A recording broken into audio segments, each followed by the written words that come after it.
ஆரம்பிச்சிடலாமா?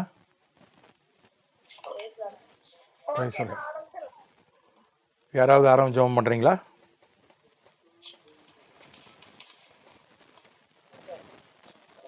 எங்களை நேசிக்கிற அன்பின் ஆண்டவரே, இந்த மாலை வேலைக்கு நன்றியோடு துதிக்கிற தகப்பனே, ஸ்தோத்திரம். இந்த நாள் ஆண்டவரே, நாங்கள் கற்றுக்கொள்ள வேண்டிய காரியத்தை கற்றுக்கொண்டு ஆண்டவரே, நாங்கள் இன்னும் ஆண்டவரே உண்மை பற்றி மற்றவங்க சொல்லவும் சாட்சியை வாழவும் எங்களுக்கு கிருபை பாராட்ட முடியாது ஜெபிக்கிறோம். இன்னும் வர வேண்டிய கத்தை ஞாபகப்படுத்தி கத்தை அழைத்து வர முடியாது ஜெபிக்கிறோம். இந்த நேரத்தை 1 மணி நேரத்தை முடியாது ஆளுக்கு ஒப்பு கொடுக்கும் கத்தை பொறுப்பெடுத்துக்கொள்ளும். ஆரம்ப முதல் முடிவே கத்தடி வழிநடத்த வேண்டும் என்று சொல்லி ஜெபிக்கிறோம். இயேசு நாமத்தை ஜெபிக்கிற நல்ல பிதாவே, ஆமென். ஆமென். கர்த்தருக்கு ஸ்தோத்திரம். உங்களை ஆண்டவருடைய நாமத்தில் வாழ்த்துகிறேன். நாம் வேத ஆதாரத்தம்மை கனோன் ஆஃப் த பைபிள் படிச்சுட்டு இருக்கிறோம். பைபிளிலே தீர்க்க தரிசன ஆவி உண்டு என்கிற சப்ஹெட்டிங்கை முடிச்சிருக்கிறோம். இன்றைக்கி எப்படியாவது முடிக்க விரும்புகிறேன் இந்த தலைப்பை. 6வது சப்ஹெட்டிங் வரலாற்று ரீதியாகவும் பூகோள ரீதியாகவும் பிழையில்லாமல் காணப்படுகிறது. பைபிளில் இருக்கக்கூடிய வரலாற்று சம்பவங்கள், பைபிளில் இருக்கக்கூடிய பூகோள குறிப்புகளெல்லாம் சரியாக இருக்குது. நான் தள்ளுபடி ஆகமத்தை பற்றி பேசும்போது சொன்னேன், அப்போக்ரைஃபாவை பற்றி பேசும்போது சொன்னேன். அதில் நிறையா எரர்ஸ் இருக்குது, வரலாற்று பிழைகள் இருக்குது, அதில் பூகோள பிழைகள் இருக்குதுன்னு சொன்னேன். அதனால் ஆனால் பைபிள் அப்படி இல்லை. பைபிளில் பைபிளை நம்பாதவர்கள் கூட பைபிளில் ஒரு வரலாற்று பிழை கண்டுபிடிக்க முடியல. பைபிளை நம்பாதவங்க கூட பைபிளில் ஒரு பூகோள பிழை கண்டுபிடிக்க முடியல. அந்த அளவுக்கு சரியாக கர்த்தர் கட்டளையிட்டார். கர்த்தருக்கு ஸ்தோத்திரம். பைபிளில் இருக்கக்கூடிய வரலாற்று சம்பவங்களை பைபிள் அல்லாத மற்ற எழுத்துக்கள் உறுதிப்படுத்துகின்றன. மற்ற பைபிள் அல்லாத எழுத்துக்கள், அந்த காலத்தில் புஸ்தகங்கள் கிடையாது, நிறைய கிடையாது, கல்வெட்டுகள் அவைகளெல்லாம், அல்லது ஒரு உலோக தகட்டில் ஒரு செய்தியை பொறித்து அதை எல்லாரும் பார்க்கும்படி வைத்து விடுவார்கள். அந்த காலத்தில் அப்படி தான் செய்வாங்க. இவைகளெல்லாம் பைபிளில் இருக்கக்கூடிய வரலாற்று சம்பவங்களை உறுதிப்படுத்துகின்றன. எகிப்திய எழுத்துக்கள், அதாவது 1200 கிமு 1200, இயேசு பிறக்கிறதுக்கு 1200 வருஷத்துக்கு முன்னால் இருக்கக்கூடிய ஒரு கல்வெட்டு, எகிப்திய கல்வெட்டு. அந்த கல்வெட்டில் என்ன போட்டிருக்குன்னா, இஸ்ரவேல் ஒரு கானானிய ஜனம், இஸ்ரவேல் கானானிய நாட்டிலே வாழ்ந்தார்கள், கானான் நாட்டிலே வாழ்ந்தார்கள் என்று எகிப்திய கல்வெட்டு. அந்த கல்வெட்டு கண்டுபிடிக்கப்பட்டிருக்கிறது. அந்த காலத்தில் பத்திரம் மாதிரி, எப்படி இப்போ பத்திரம் இருக்கோ அந்த காலத்தில் கல்வெட்டு தான். அது கானானில் இஸ்ரவேல் ஜனங்கள் வாழ்ந்தார்கள் என்பதற்கு அது ஒரு ஆதாரமாக இருக்குது. பைபிளுக்கு வெளியே இருக்கக்கூடிய ஆதாரங்கள். அதே மாதிரி ஷீஷாக்குன்னு ஒரு ராஜா, அவன் யூதாவின் மேல் படையெடுத்ததை அவனுடைய கல்வெட்டுகளில் அவன் எழுதி வச்சிருக்கிறான். 1 ராஜாக்கள் 14 அதிகாரத்தில் அந்த சம்பவம் இருக்குது. 1 ராஜாக்கள் 14 25 26 வசனங்கள்.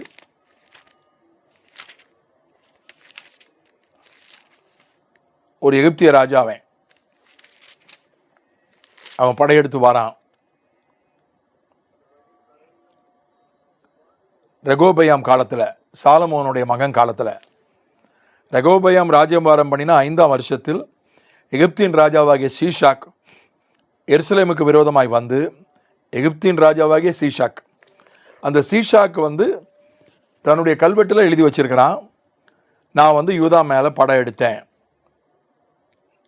கர்த்தருடைய ஆலயத்தின் பொக்கிஷங்களையும் ராஜாவுடைய அரண்மனையின் பொக்கிஷங்களையும் சாலமோன் செய்வித்த பொன் பரிசைகள் ஆகிய சகலத்தையும் எடுத்துக்கொண்டு போய்விட்டான். படையெடுத்து எல்லாத்தையும் கொள்ளையடிச்சிட்டு போயிட்டான். அது பைபிளில் மட்டும் இல்லை, அந்த சீஷாக்கே கல்வெட்டில் எழுதி வச்சிருக்கிறான். இது எகிப்திய எழுத்துக்கள் பைபிளை உறுதிப்படுத்துகின்றன. அசீரிய பதிவுகள் அல்லது எழுத்துக்கள்.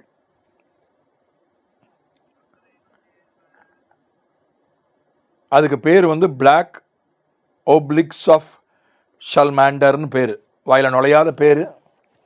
அது ஒரு சுண்ணாம்பு கல்லில் எழுதப்பட்ட, சுண்ணாம்பு கல்ல பொறிக்கப்பட்ட கல்வெட்டு. இந்த கல் ஒரு சுண்ணாம்பு கல்.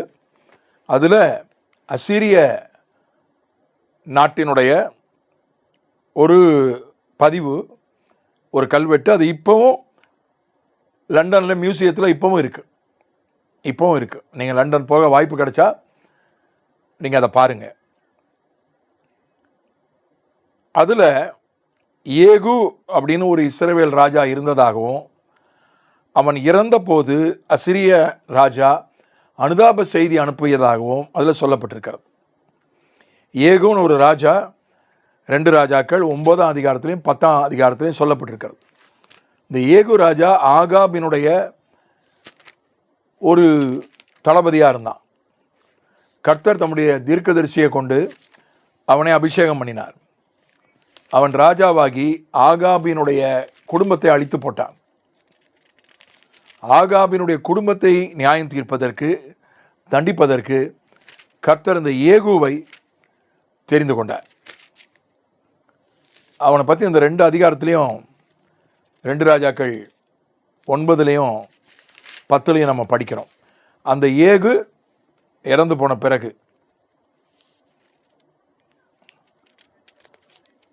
அதுக்கு ஒரு அனுதாப செய்தி அசீரிய நாட்டிலிருந்து 10:35 சொல்கிறது. 2 ராஜாக்கள். ஏகு தன் பிதாக்களோடு நித்திரை அடைந்த பின் அவனை சமாரியாவில் அடக்கம் பண்ணினார்கள்.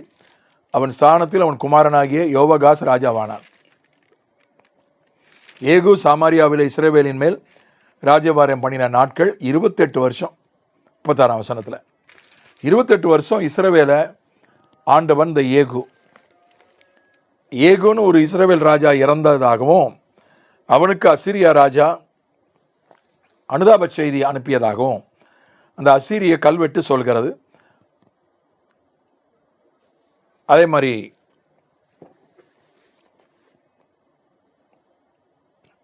நான் நிறைய விஷயங்களை சொல்லலை. நான் இந்த வகுப்பில் அந்த பாடத்தை முடிக்க விரும்புகிறேன்.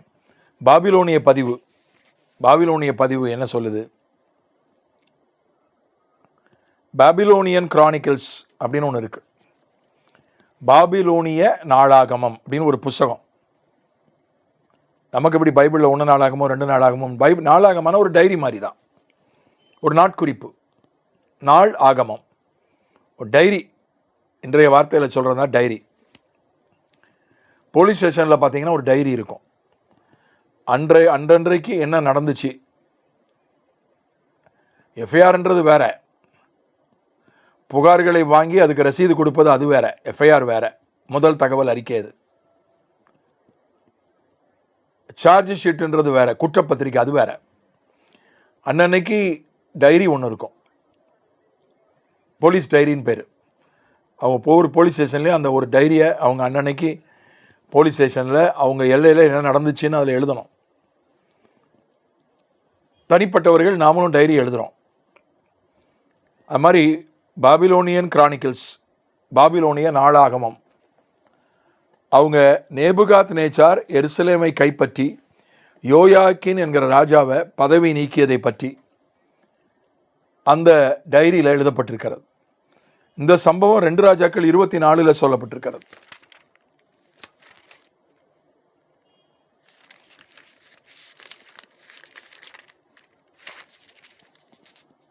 ரெண்டு ராஜாக்கள் 24ஆம் அதிகாரம். அதில் நேபுகாத்நேச்சார் படையெடுத்து வரான்.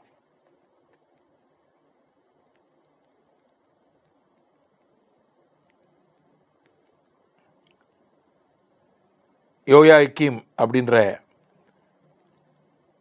அந்த ராஜா அவனை பதவியிலிருந்து நீக்குகிறான்.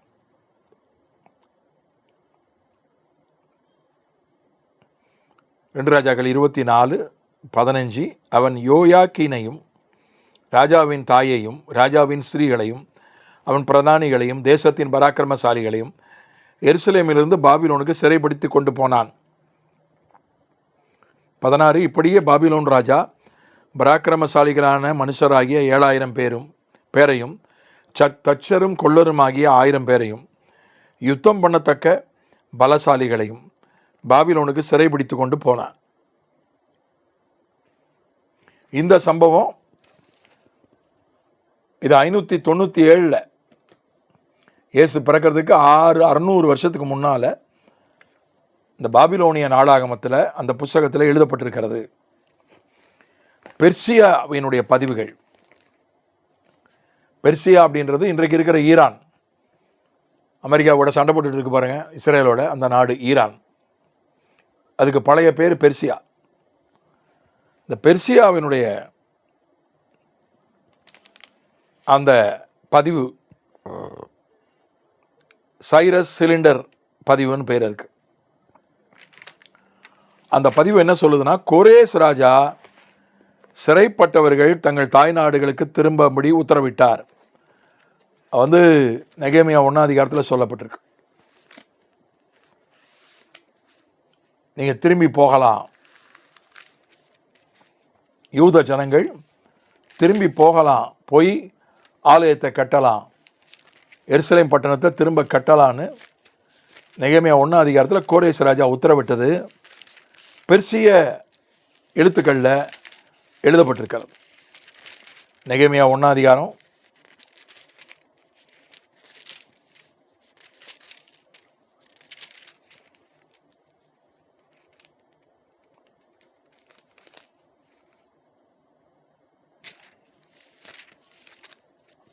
1ஆம் அதிகாரத்திலே அது எழுதப்பட்டிருக்கிறது, நெகேமியாவிலும் எழுதப்பட்டிருக்கிறது. எஸ்ராவிலிருந்தே நான் படிக்கிறேன். 1:1 எரேமியாவின் வாயினாலே கர்த்தர் சொன்ன வார்த்தை நிறைவேறும்படி பெர்சியாவின் ராஜாவாகிய கோரேசனுடைய 1ஆம் வருஷத்தில் கர்த்தர் பெர்சியாவின் ராஜாவாகிய கோரேசின் ஆவியை ஏவினதினாலே அவன் பரலோகத்தின் தேவனாகிய கர்த்தர் பூமியின் ராஜ்யங்களை எல்லாம் எனக்கு தந்தருளி யூதாவில் உள்ள எருசலேமிலே தமக்கு ஆலயத்தை கட்டும்படி எனக்கு கட்டளையிட்டிருக்கிறார். 3 அவருடைய ஜனங்கள் எல்லாரிலும் எவன் உங்களுக்குள் இருக்கிறானோ அவனோடே அவனுடைய தேவன் இருப்பாராக. அவன் யூதாவில் உள்ள எருசலேமுக்கு போய் இஸ்ரவேல் தேவனாகிய கர்த்தருடைய ஆலயத்தை கட்ட கடவன். எருசலேமில் வாசம் பண்ணுகிற தேவனே தேவன். சொல்லிட்டான். யூதர்கள் இஸ்ரவேலர்கள் எல்லாம் நீங்கள் போங்க, சிறைப்பட்டு இருக்கிறாங்க பாபிலோனில், நீங்கள் உங்கள் நாட்டுக்கு திரும்பி போய் உங்கள் ஊரை கட்டுங்க, உங்கள் எருசலேமை கட்டுங்க, ஆலயத்தை கட்டுங்கன்னு கோரேஸ் உத்தரவிட்டது. இந்த சைரஸ் சிலிண்டர் பதிவு என்கிற பதிவில், பெர்சிய பதிவில் அது எழுதப்பட்டிருக்கிறது. மோவாபிய பதிவு, மேஷா ஸ்டலே அப்படின்னு ஒரு பதிவு, மோவாபிய கல்வெட்டு அதுக்கு பேர். மேஷா ஸ்டலே அப்படின்னா உங்களுக்கு நோட்ஸ் போட்டு விடுவேன். சில வார்த்தைகள் கஷ்டமாக இருக்கும், அதையெல்லாம் நீங்கள் மனப்பாடம் பண்ணி பரீட்சையில் எழுதணும்னு அவசியம் இல்லை. விஷயத்தை எழுதினா போதும், மோவாபிய கல்வெட்டுன்னு எழுதினா போதும். பரீட்சையில் ஒருவேளை கேள்வியில் இந்த மேஷா ஸ்டெலேன்னு கஷ்டப்பட்டு அதெல்லாம் நீங்கள் மனப்பாடம் பண்ணி எழுத வேண்டாம். ஆனாலும் உங்களுக்கு நான் நோட்ஸ் போடுவேன், குரூப்பில் போடுவேன்.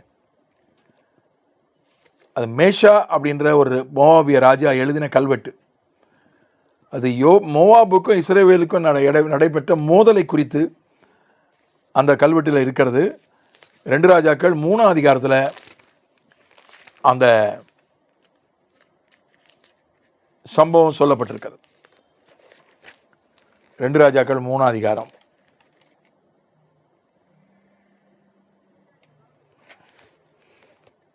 அதில் 4ஆம் வசனம், மோவாபிய ராஜாவாகிய மேசா ஆடு மாடுகள் பெருத்தவனாயிருந்து இஸ்ரவேலின் ராஜாவுக்கு 1,00,000 ஆட்டுக்குட்டிகளையும் 1,00,000 குறும்பாட்டுக்குட்டிகளையும் செலுத்தி வந்தான். ஆகாப் இறந்து போன பின் யோவாபின் ராஜா இஸ்ரவேலின் ராஜாவுக்கு விரோதமாய் கலகம் பண்ணினான். அக்காலத்திலே யோராம் என்னும் ராஜா சமாரியிலிருந்து புறப்பட்டு இஸ்ரவேலையெல்லாம் இலக்கம் பார்த்து, மோவாபின் ராஜா எனக்கு விரோதமாய் கலகம் பண்ணினார், மோவாபியர் மேல் யுத்தம் பண்ண என்னோட வருகிறீரா என்று யூதாவின் ராஜா வகியம் யோசபாத்துக்கு கேட்டு அனுப்பினதற்கு அவன், நான் வருகிறேன், நீர் என்னுடைய ஜனங்கள் உம்முடைய ஜனங்கள், என்னுடைய குதிரைகள் உம்முடைய குதிரைகள் என்றான்.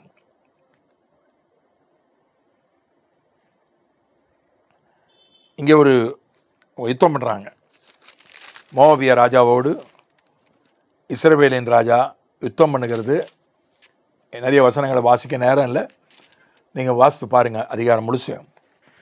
அது அந்த மோவாபிய கல்வெட்டில் மேஷா இங்கே சொல்லப்பட்டிருக்கிற, அது தமிழ் பைபிளில் அவனுடைய பேர் மேசான் இருக்குது,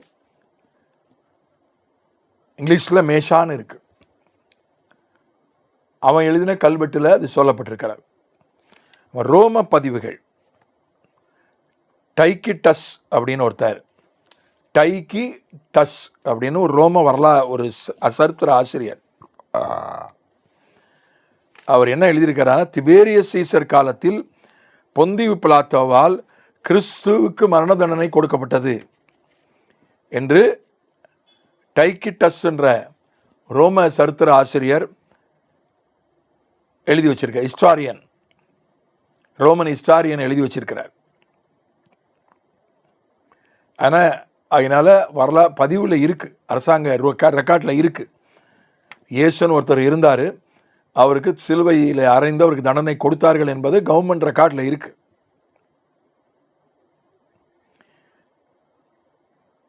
அதே மாதிரி சுட்டோனியஸ் அப்படின்னு ஒரு ரோம சரித்திர ஆசிரியர் கிறிஸ்துவ நிமித்தமாக யூதர்கள் நடுவே பெரிய கலகம் ஏற்பட்டது அப்படின்னு எழுதி வச்சிருக்கிறார். ஒரு பெரிய கலவரம், ஒரு பெரிய குழப்பம் ஏற்பட்டது அப்படி எழுதி வச்சிருக்கிறார். பிலாத்துவின் கல் அப்படின்னு ஒரு கல் இருக்கு, த ஸ்டோன் ஆஃப் பைலட். அந்த கல் பிலாத்துன்னு ஒரு தேசாதிபதி இருந்தான் என்பதற்கு ஒரு ஆதாரமாக இருக்கிறது. டெல் டான் ஸ்டெலே அப்படின்னு ஒரு பதிவு இருக்கு. தாவீதின் வம்சம்னு ஒன்று இருந்துச்சு, தாவீது ராஜா, அவனுக்கு பிறகு அவன் மகன் பேரன் இப்படி தொடர்ந்து வந்தாங்க அப்படின்னு அவன் எழுதி வச்சிருக்கிறான். சீலோவாம் இன்ஸ்கிரிப்ஷன், சீலோவாம் பதிவுகள்னு ஒன்று இருக்குது.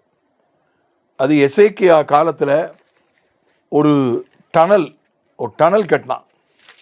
ஒருவேளை உலகத்திலே முதல் டனல் கட்டினவன் வந்தான், எசேக்கியா ராஜா தான். அது 2 ராஜாக்கள் 20:20 எழுதப்பட்டிருக்கு. அது சீலோவாம் எழுத்துக்களில்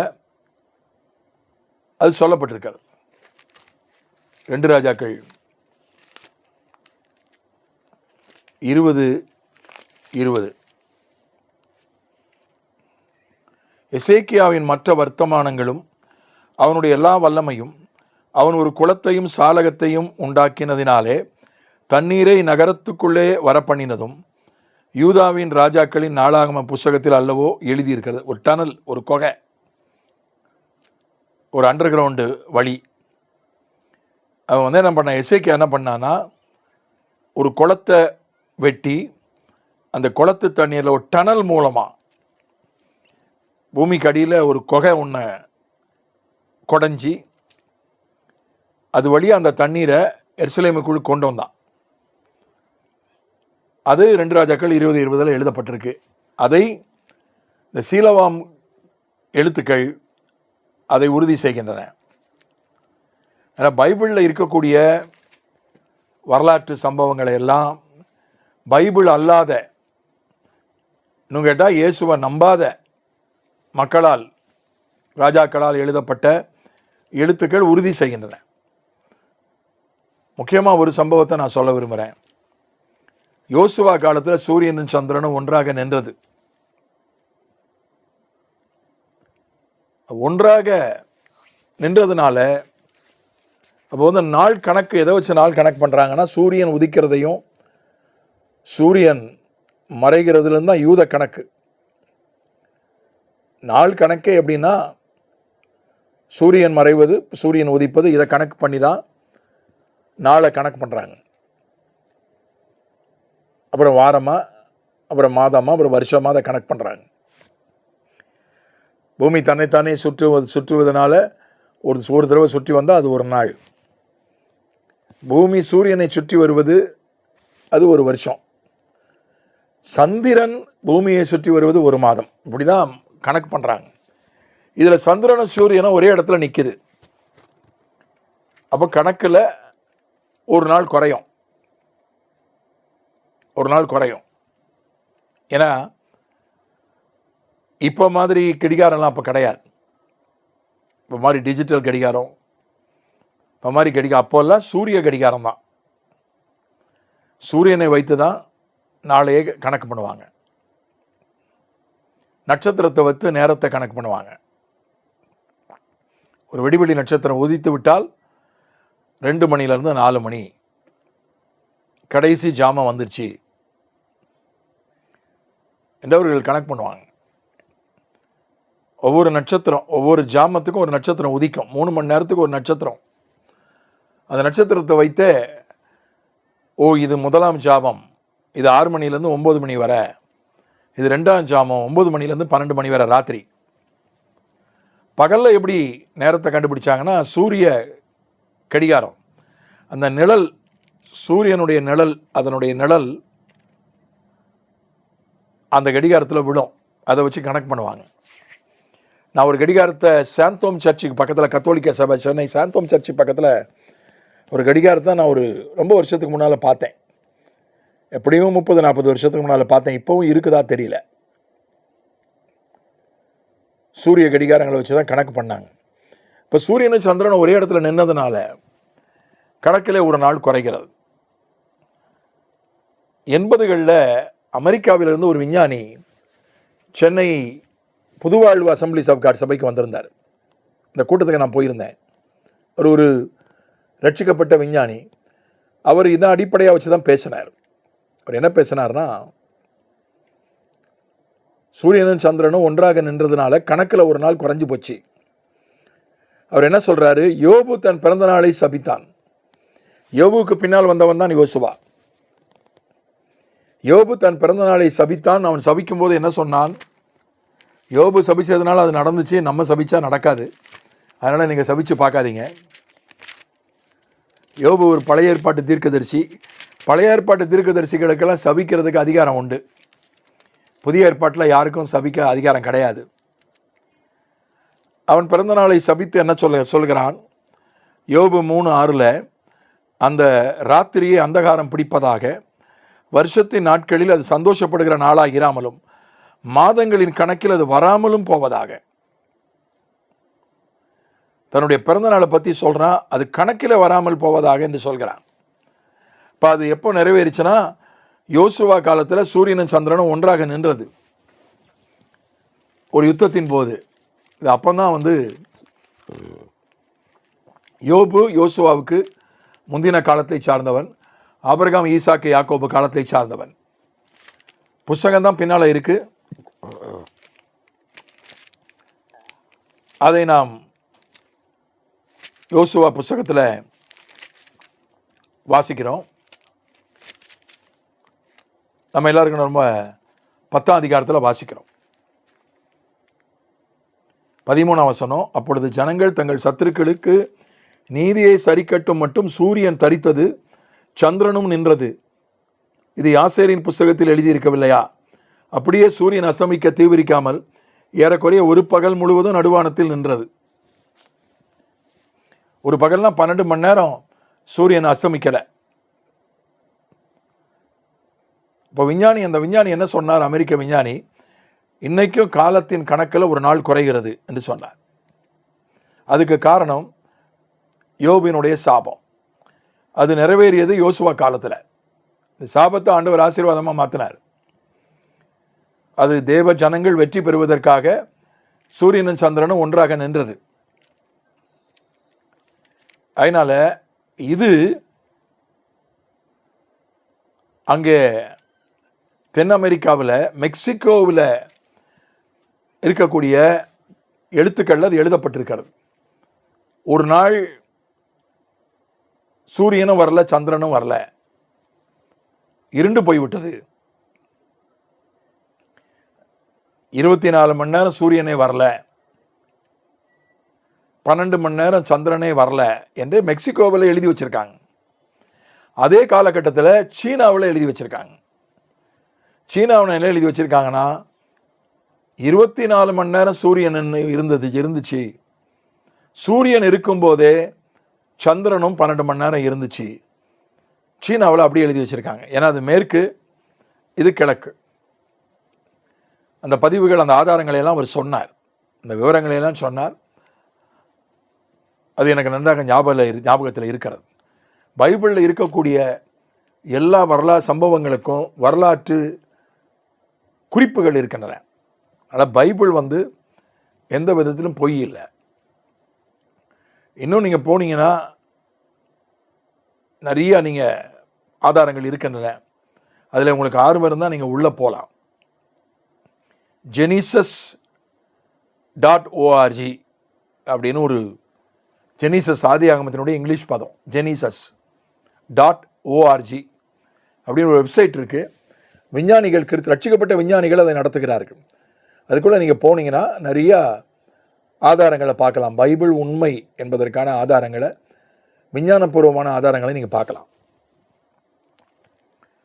இது சரித்திர ஆதாரங்கள். பூகோள ஆதாரங்களை நான் உங்களுக்கு சொல்கிறேன். பைபிளில் நிறைய மலைகளின் பேர், நிறைய ஆறுகள் பேர் சொல்லப்பட்டிருக்கின்றன. இப்போ பார்த்தீங்கன்னா தமிழ்நாட்டுக்கும் இலங்கைக்கு நடுவில் ராமர் பாலம்னு ஒரு பாலம் இருப்பதாக ஒரு மணல் திட்டு இருக்கு. அங்கே ஆழம் குறைவு, அதனால தான் அந்த வழியாக கப்பல் போக முடியாது. அதனால தான் அங்கே சேது சமுத்திர திட்டம் கொண்டாந்தாங்க. சேது சமுத்திர திட்டம்னா என்ன? தூத்துக்குடியிலிருந்து கொச்சிக்கு கப்பல் போக வேண்டும் என்றால் கூட இலங்கையை சுற்றி கொண்டு தான் போகணும். அப்போ செலவு அதிகம், நேரம் அதிகம். இலங்கை துறைமுகத்துக்கு பணம் கொடுக்கணும், அந்த துறைமுகத்துக்குள்ளே போகிறதுக்கு பணம் கட்டணும். இப்போ செலவு அதிகம்.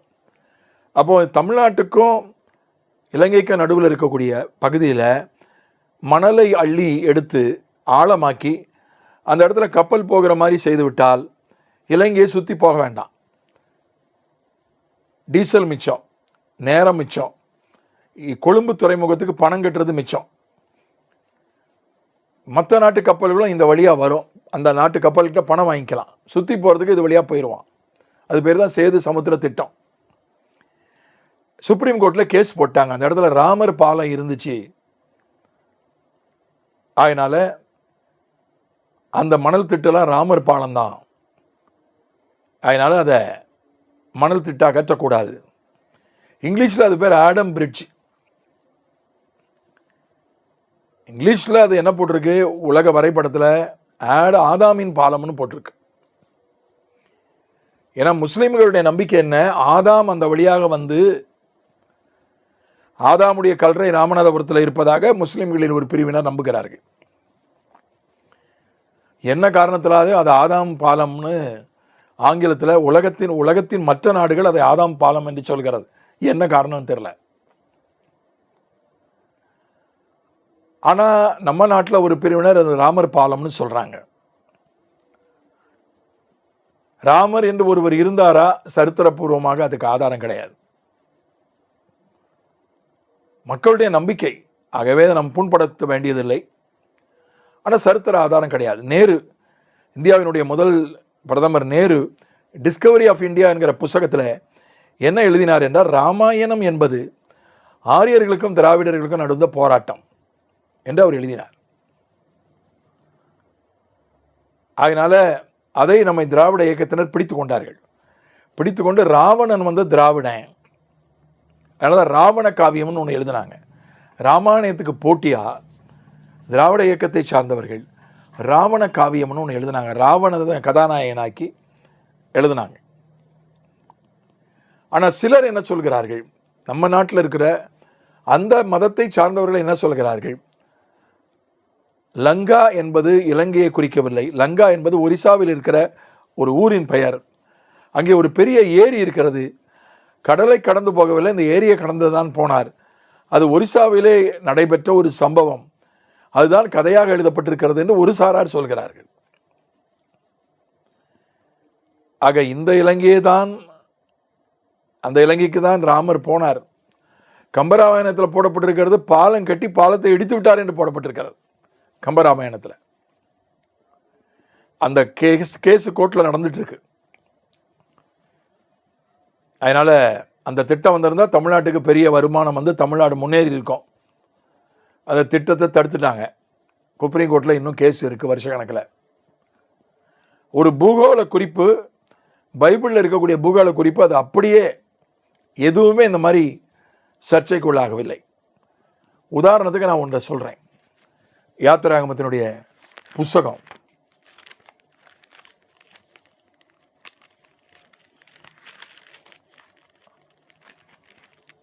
3வது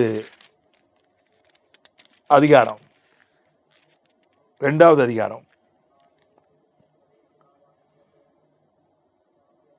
அங்க என்ன செய்தார்கள் என்றால், மோசேக்கு 3 மாதம் வரைக்கும் மோசையை ஒழிச்சு வச்சாங்க. அதுக்கு மேலே ஒழித்து வைக்க முடியல. அதனால் என்ன செய்தார்கள், 3:2-3 சொல்கிறது யாத்திராகவும், அவள் அதை அப்புறம் ஒழித்து வைக்க கூடாமல் ஒரு நாணல் பெட்டியை எடுத்து அதற்கு பிசினும் கீழும் பூசி அதிலே பிள்ளையை வளர்த்தி நதியோரமாய் நாணலுக்குள்ளே வைத்தாள். ஒரு நாணல்லே ஒரு பெட்டி, ஒரு கூடை செஞ்சாங்க, பெட்டி மாதிரி. அதில் 3 மாத குழந்தை மோசையை வச்சாங்க. தண்ணி உள்ளாமல் போகாமல் இருக்கிறதுக்காக, வாட்டர் ப்ரூஃப் பண்ணுறதுக்காக பிசின் பூசுனாங்க. பிசில் மரத்துலேருந்து வரக்கூடியது. கீல் பூசினாங்க. கீல் என்பது தார். அதுக்கு இன்னொரு பேர் வந்து இங்கிலீஷில் சொல்கிறதுனால தார். நம்ம சாலை போடுறாங்களே அந்த தார், அது நிலக்கீல் என்று சொல்கிறார். பூமியை தோண்டுனா கிடைக்கக்கூடிய ஒரு விதமான எண்ணெய், அதைத்தான் தார் என்று, நிலக்கீல் என்று சொல்கிறார்கள். அப்போ நைல் நதி ஓரத்தில் நிலக்கீல் இருந்திருக்கிறது என்று இதை படித்த விஞ்ஞானிகள் அறிந்து நைல் நதி ஓரத்தில் அவர்கள் ஆராய்ச்சி செய்தார்கள். ஆராய்ச்சி செய்து பல வருஷங்களுக்கு முன்பதாக ஆராய்ச்சி செய்து அந்த இடத்துல பெட்ரோலியம் கண்டுபிடித்திருக்கிறார்கள். கர்த்தருக்கு ஸ்தோத்திரம். அதனால் நிலக்கீல் நைல் நதி ஓரத்தில் மோசேயினுடைய பெற்றோர் இருந்த இடத்துல நிலக்கீல் கிடைத்திருக்கிறது என்பது உண்மை. ஏன்னா அதன் அடிப்படையில் ஆராய்ச்சி பண்ணி பார்த்தப்போ பெட்ரோலியம் கண்டுபிடிச்சிருக்காங்க நைல் நதி ஓரத்தில். ஏன்னா அந்த காலத்தில் அதை ரிஃபைன் பண்ண தெரியாது, அதை அப்படியே எடுத்து நிலக்கீழாக பயன்படுத்தி இருக்கிறார்கள். ஆனால் இப்போ அதை பிரித்து பெட்ரோல், டீசல், மண்ணெண்ணெய் அதை பிரித்து பயன்படுத்துகிறாங்க. அந்த தொழில்நுட்பம் இப்போ தான் வந்திருக்கு. வேதத்தில் நிலக்கீழை பற்றி சில நிலக்கீழ் கிணறுகள் இருந்ததாக ஒரு இடத்துல வாசிக்கிறோம். அவங்க வந்து அது ஒரு இந்த வண்டி சக்கரத்துலலாம் பயன்படுத்துவாங்க நிலக்கீழை, அதற்காக அவர்கள் பயன்படுத்தி இருக்கிறாங்க. ஆக சரியாக இருக்குது. வேதத்தில் சொல்லப்பட்ட பூகோள குறிப்புகள் எல்லாம் மிகச்சரியாக இருக்கிறது. அதில் எதுவுமே எவ்வளவோ எல்லைகள் பிரிக்கப்பட்டது அழகாக சொல்லப்பட்டிருக்கு. ஆதியாகமம் 10ஆம் அதிகாரத்தில் எல்லைகள் பிரிக்கப்பட்டது ரொம்ப அழகாக சொல்லப்பட்டிருக்கு.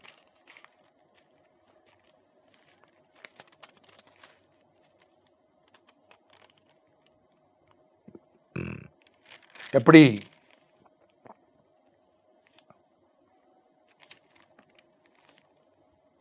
எந்தெந்த தேசம், ஆதியாகமம் 10ஆம் அதிகாரம்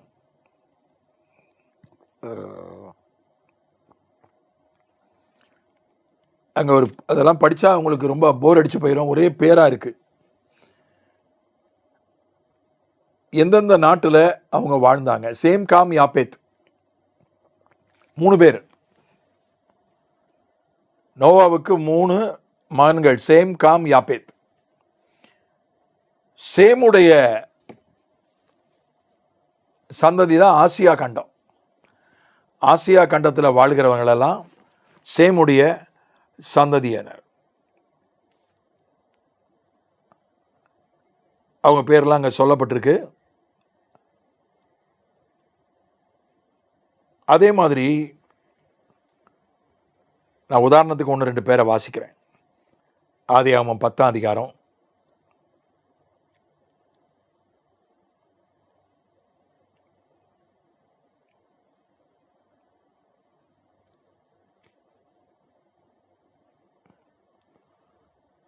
சேம் 21ஆம் வசனம். சேமுக்கும் பிள்ளைகள் பிறந்தார்கள்.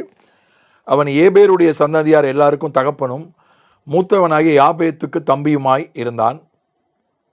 சேமுடைய குமாரர் ஏலாம், அசூர், அர்பக்சாத், லூத், ஆராம் என்பவர்கள்.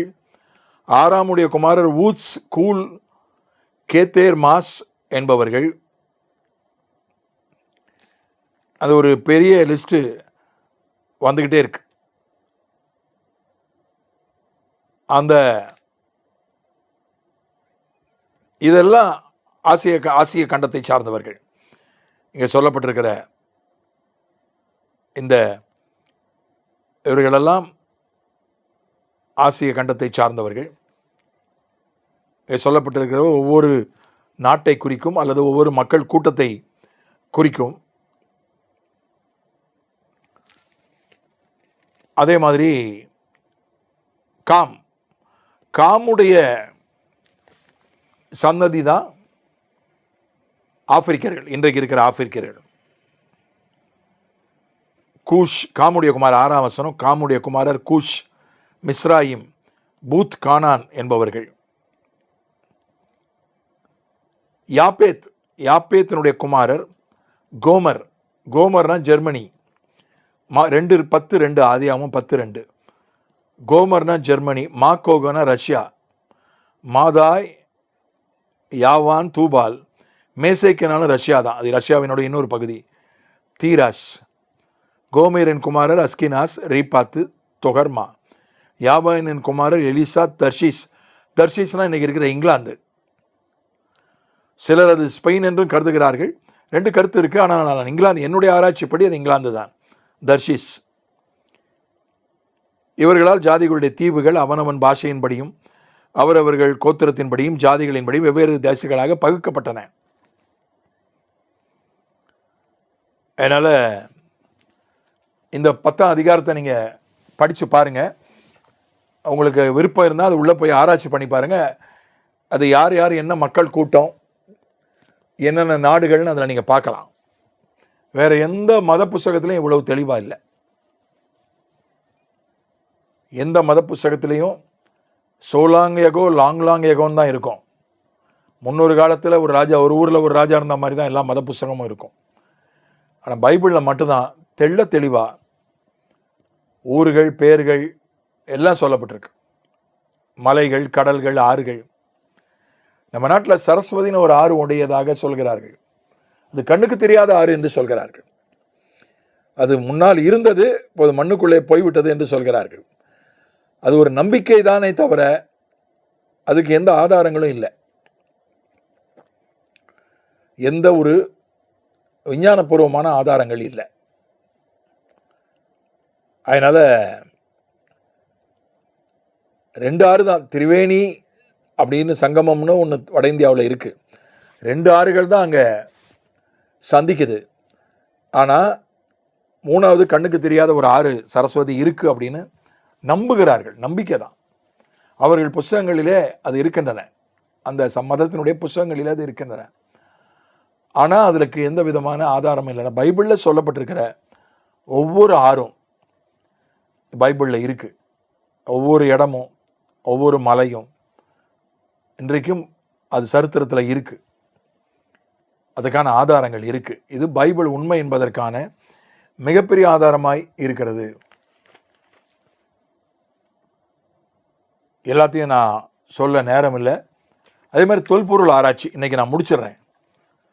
தொல்பொருள் ஆராய்ச்சினா உங்களுக்கு ஆர்கியாலஜி பைபிள்னே ஒரு பைபிள் இருக்குது. இப்போ அதை நிறுத்திட்டாங்க. இப்போ கல்ச்சரல் பைபிள்னு அதை போடுறாங்க. உங்களுக்கு அது நீங்கள் நெட்டுக்குள்ளே போய் பார்க்கலாம். உங்களுக்கு ஆர்வம் இருந்தால் முடிந்தால் வாங்கிக்கொள்ளுங்கள். இங்கிலீஷில் இருக்குது ஆர்கியாலஜி பைபிள். என்கிட்ட அது இருக்குது. ஒருவர் எனக்கு பரிசாக கொடுத்தார், என்கிட்ட இருக்குது. ஆர்கியாலஜி பைபிள்னா தொல்பொருள் ஆராய்ச்சி. உங்களுக்கு தெரியும், ஹரப்பா மொஹஞ்சதாரோ பூமியை தோண்டி பார்த்தபோது உள்ளுக்குள்ள புதைந்து கிடக்கிற பழைய கால பொருட்கள், அதை வச்சு பழைய காலத்தில் என்ன நடந்துச்சுன்னு கண்டுபிடிப்பாங்க.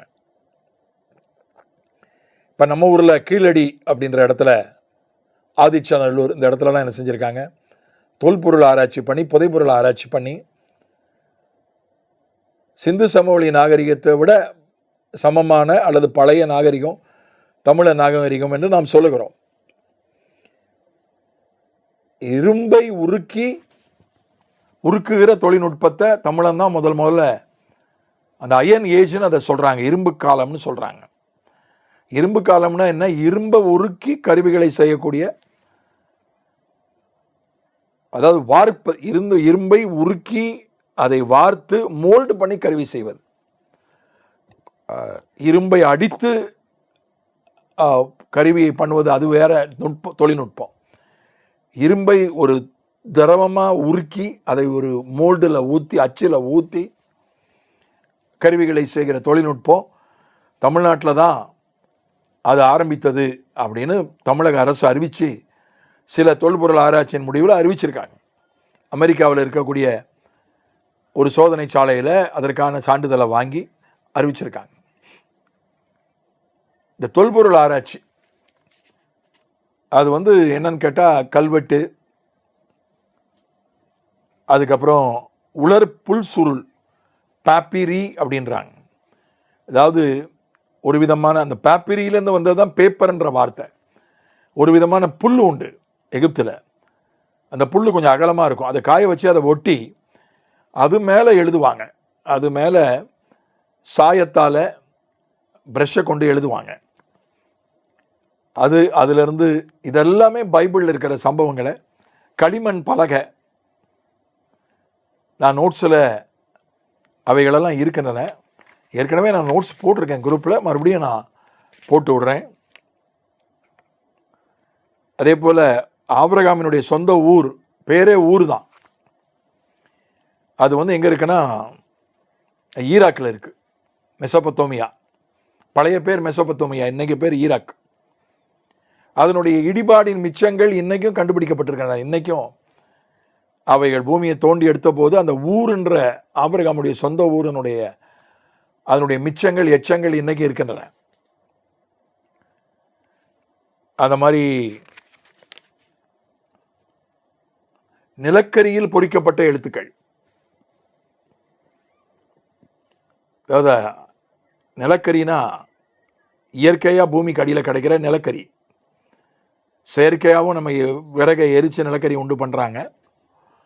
அந்த காலத்தில் நிலக்கரி, பூமிக்கு கீழே கிடைச்ச நிலக்கரியில் அவங்க எழுதியிருக்காங்க, பொறிச்சிருக்காங்க எழுத்துக்களை. ரொம்ப முக்கியமாக மிகப்பெரிய பிரேக் த்ரூ,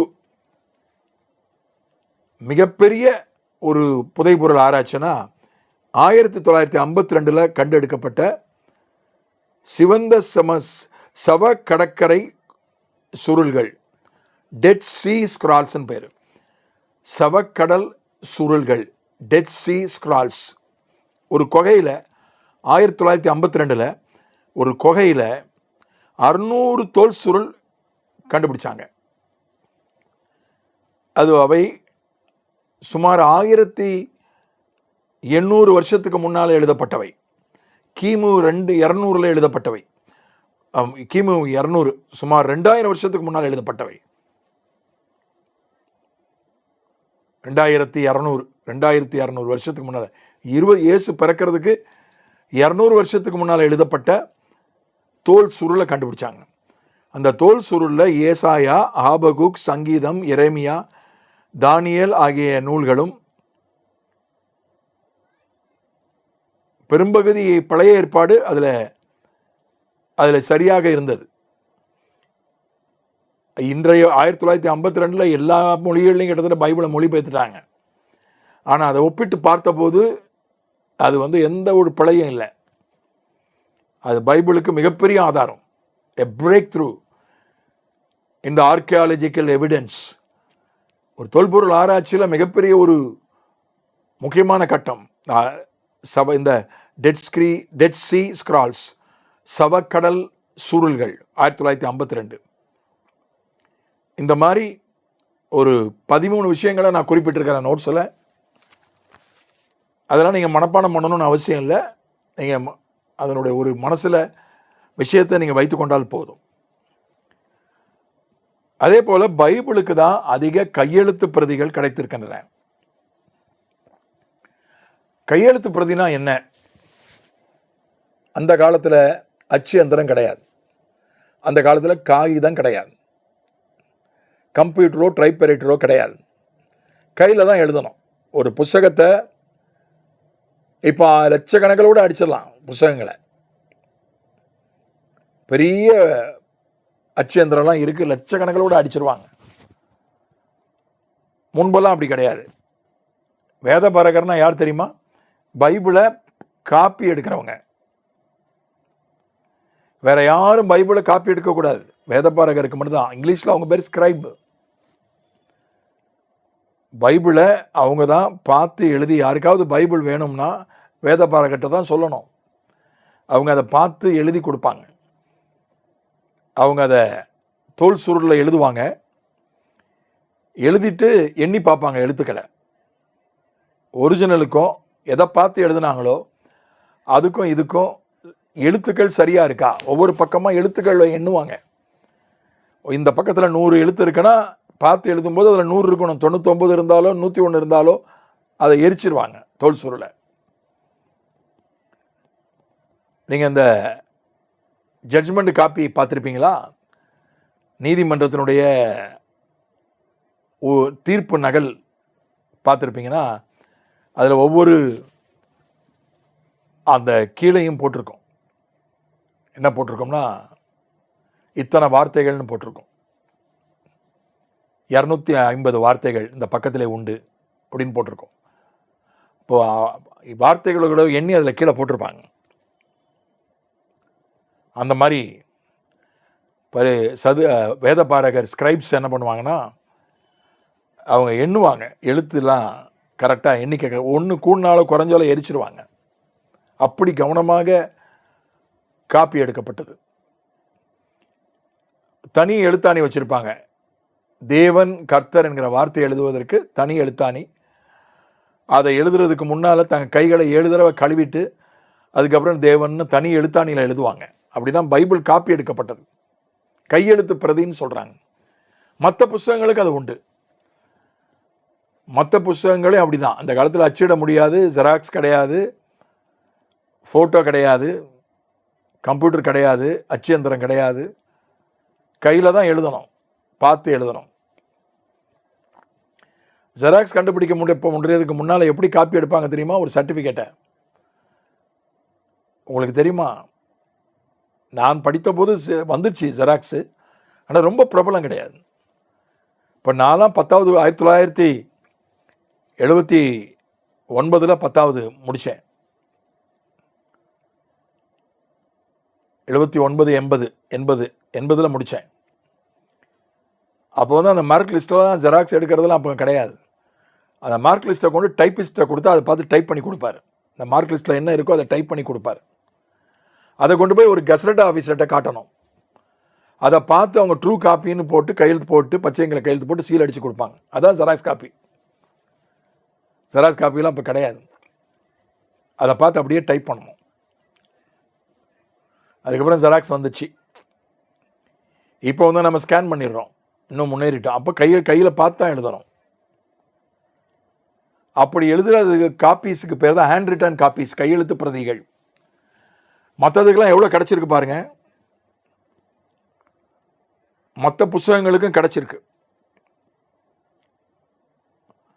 அதாவது இயேசு பிறக்கிறதுக்கு 400 வருஷத்துக்கு முன்னால் எழுதப்பட்ட புஸ்தகம் அரிஸ்டாட்டில் கிரேக்க தத்துவ ஞானி. அவர் எழுதின புஸ்தகம். கிரேட் அலெக்சாண்டர், மகா அலெக்சாண்டருடைய ஆசிரியர், அவர் எழுதின புஸ்தகம் 49 கையெழுத்து பிரதி கிடச்சிருக்கு. 49. பிளேட்டோ, மிகப்பெரிய பெரிய தத்துவ மேதை பிளேட்டோ, அவர் இயேசுநாதருக்கு 500 வருஷத்துக்கு முன்னால் வாழ்ந்தவர், கிமு 500. அவருடைய புஸ்தகம் 7 கையெழுத்து பிரதி தான் கிடச்சிருக்கு. அதே மாதிரி சோஃபோக்கில்ஸ், அவர் கிமு 5ஆம் நூற்றாண்டில் வாழ்ந்தவர், இயேசுவுக்கு 500 வருஷத்துக்கு முன்னால் வாழ்ந்தவர். சோஃபோக்கில்ஸ், அவருடைய புஸ்தகம் 193 கையெழுத்து பிரதி தான் கிடச்சிருக்கு. இந்த புஸ்தகம் உங்கள் எல்லாருக்கும் தெரியும், இலியட்னு சொல்லி ஒரு பெரிய காவியம். இந்த இலியட் காவியத்தை எழுதினவர் ஹோமர். அவர் இயேசுவுக்கு 900 வருஷத்துக்கு முன்னால் வாழ்ந்தவர். கிமு 9ஆம் நூற்றாண்டில் வாழ்ந்தவர். அவருடைய புஸ்தகம் 643. இதுதான் அதிகபட்சம், 2வது அதிகபட்சம். 643 கையெழுத்து பிரதி கிடச்சிருக்கு. ஆனால் பைபிள் எவ்வளோ கிடச்சிருக்கு தெரியுமா? 25,100 கையெழுத்து பிரதிகள் கிடச்சிருக்கு.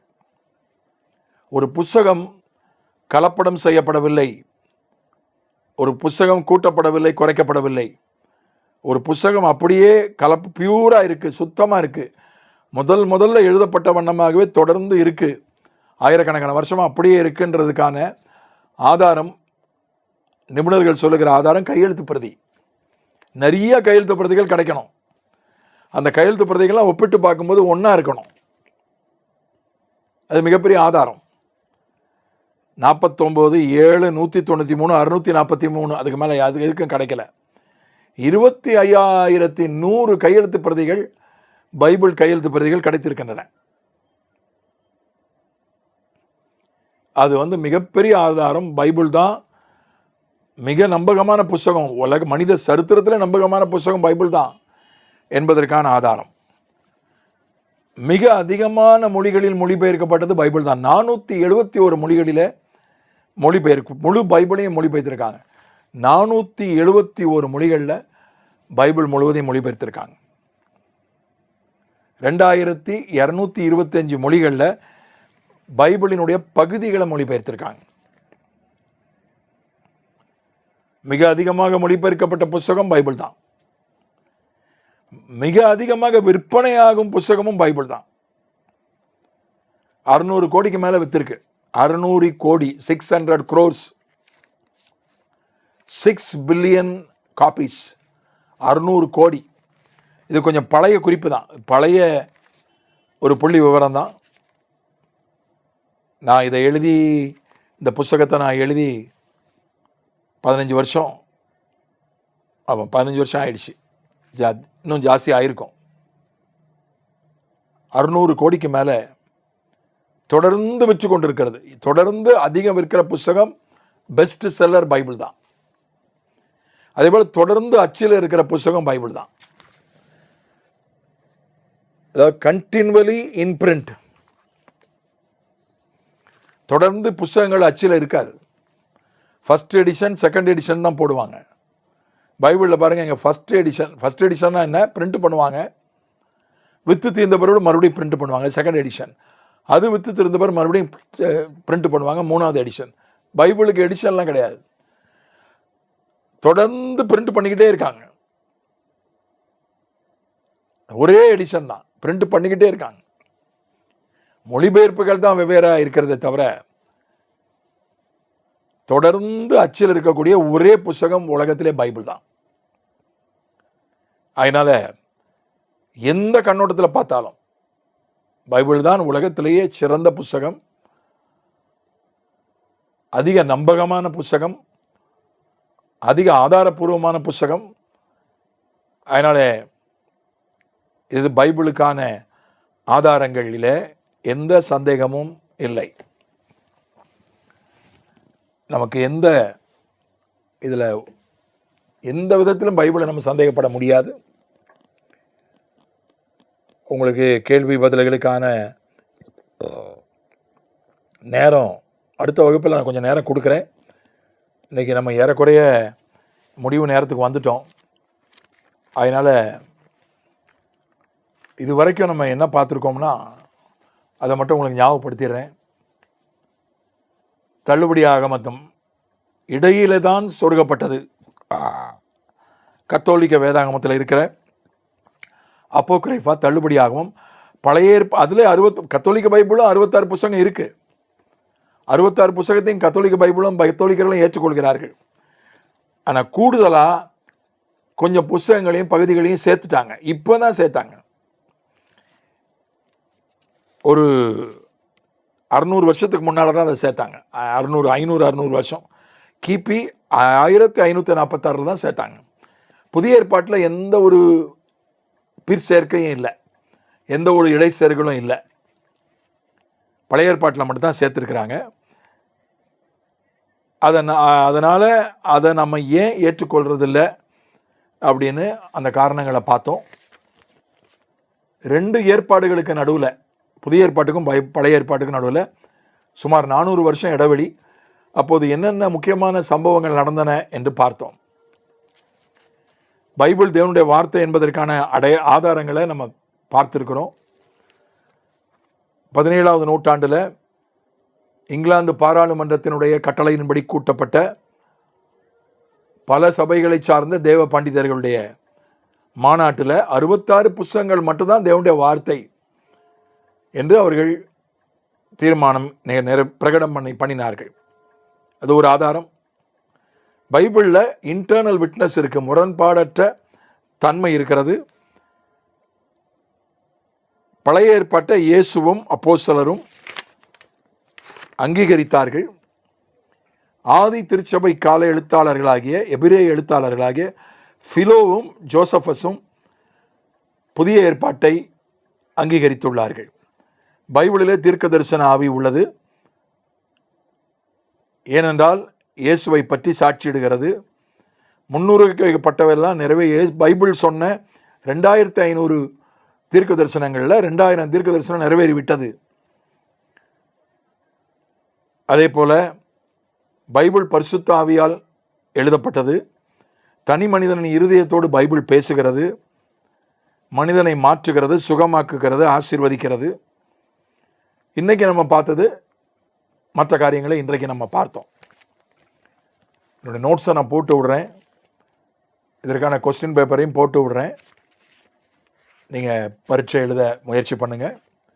இருக்கிற இடத்துல எழுதி நீங்கள் ஸ்கேன் பண்ணி குரூப்பில் போட்டுறாதீங்க, என்னுடைய தனிப்பட்ட வாட்ஸ்அப்புக்கு அனுப்புங்க.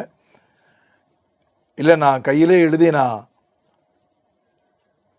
நான் வந்து அதை ஒரு காகிதமாகவே அனுப்புகிறேன், அப்படி வேறு வழி, உங்களுக்கு வேறு வழி இல்லை, எனக்கு மற்றபடி அனுப்ப தெரியாது நான் நீங்கள் அனுப்பலாம். தபாலிலோ கொரியர்லையோ அனுப்பலாம்.